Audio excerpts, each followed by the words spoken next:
ఇవాళ ఢిల్లీకి పోయి 4 రోజుల నుంచి హరీష్ రావు కేటీఆర్ మోడీ చుట్టూతా పిల్లి తిరిగినట్టు తిరుగుతున్నారు. ఏదో ఒకటి చెయ్యి మమ్మల్ని ఎట్లన్నా కాపాడు అని.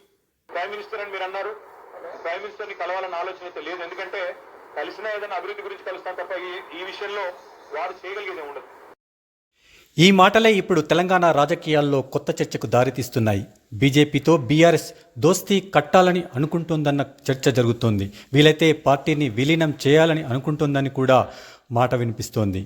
కష్టాల నుంచి బయటపడేందుకు బీఆర్ఎస్కు ఇప్పుడు మరో మార్గం తప్పలేదని అంటున్నారు. కేటీఆర్, హరీష్ రావు కొద్ది రోజులు ఢిల్లీ వెళ్ళింది ఇందుకోసమేనని కూడా చెబుతున్నారు.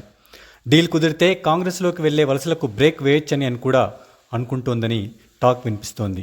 ఢిల్లీ లిక్కర్ కేసులో కల్వకుంట్ల కవితకు బెయిల్ ద్వారా రిలీఫ్ దొరుకుతుందన్న మాట కూడా వినిపిస్తోంది. అలాగే తెలంగాణ ప్రభుత్వం జరిపిస్తున్నటువంటి విచారణ నుంచి కూడా ఉపశమనం లభించాలంటే ఇదొకటే మార్గమన్న వాదన కూడా పార్టీలో వినిపిస్తోందని చెబుతున్నారు. అలాగే ఫోన్ ట్యాపింగ్లో కూడా కష్టాల్లోకి పోకుండా బయటపడొచ్చని కూడా అనుకుంటున్నట్టు చెబుతున్నారు. ముఖ్యంగా ఇప్పుడు ఎన్నికలు లేకపోయినా బీఆర్ఎస్కు లోక్సభలో ఒక్క ఎంపీ లేకపోయినా కూడా ప్రస్తుతానికి బీఆర్ఎస్కు పొత్తుల అవసరం లేనేలేదు. అయినా కూడా బీజేపీతో బీఆర్ఎస్ ఏదో ఒక రూపంలో దోస్తీ కుదుర్చుకుంటుందని బీఆర్ఎస్లోనే కొందరు నాయకులు భావిస్తున్నారు. పొత్తులు విలీనంతో ఏ పార్టీకి ఎంత లాభం అనే మాట ఎలా ఉన్నప్పటికీ రెండు పార్టీల మధ్య ఈక్వేషన్లు త్వరలాగానే మారొచ్చని కూడా అంటున్నారు. ఇప్పుడు రానున్న ఎన్నికలు ఏవి కనుచూపు మేరలో ఏవీ లేకున్నప్పటికీ కూడా మరో 4.5 నెలల పాటు బీఆర్ఎస్ను నడిపించాల్సినటువంటి భారం కేసీఆర్పై ఉంది. అయితే ఈ విషయంలో ఎన్నో కష్టాలు, ఇబ్బందులు పార్టీకి ఎదురు కానున్నాయి. వీటిని ఎదుర్కోవాలంటే కేంద్రంలో ఉన్న పార్టీకి దగ్గర కావడం ఒకటే మార్గమన్నది బీఆర్ఎస్ అధినేత అభిప్రాయంగా భావిస్తున్నారు.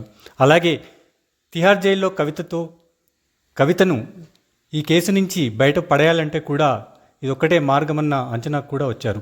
అందుకే తరచుగా కవితతో ములాఖత్ పేరుతో కేటీఆర్, హరీష్ రావులు ఢిల్లీకు వెళ్తున్నప్పటికీ బీజేపీలో పలువురు నేతలతో ఇప్పటికే చర్చలు జరిపారన్న విషయం కూడా బయటకు వస్తుంది. ఇదే ఇప్పుడు హాట్ టాపిక్గా ఉంది.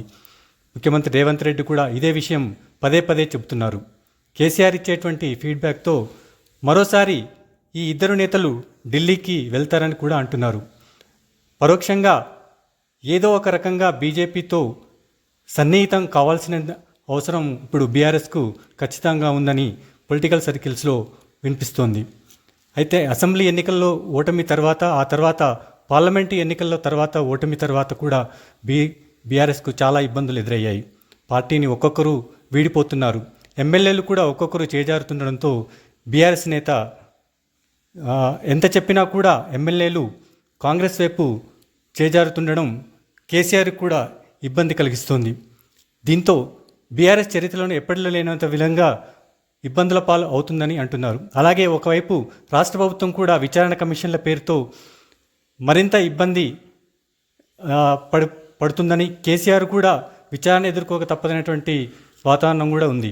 సో భవిష్యత్తులో ముఖ్యంగా ఫోన్ ట్యాపింగ్ విషయంలో ఏం జరిగిపోతుందన్నటువంటి ఆందోళన కూడా కేసీఆర్ను వెంటాడుతుందని అంటున్నారు. అందుకోసమైనా బీజేపీతో సహకారం సన్నిహితంగా ఉండాల్సినటువంటి అవసరం ఉంటుందని కూడా చెబుతున్నారు.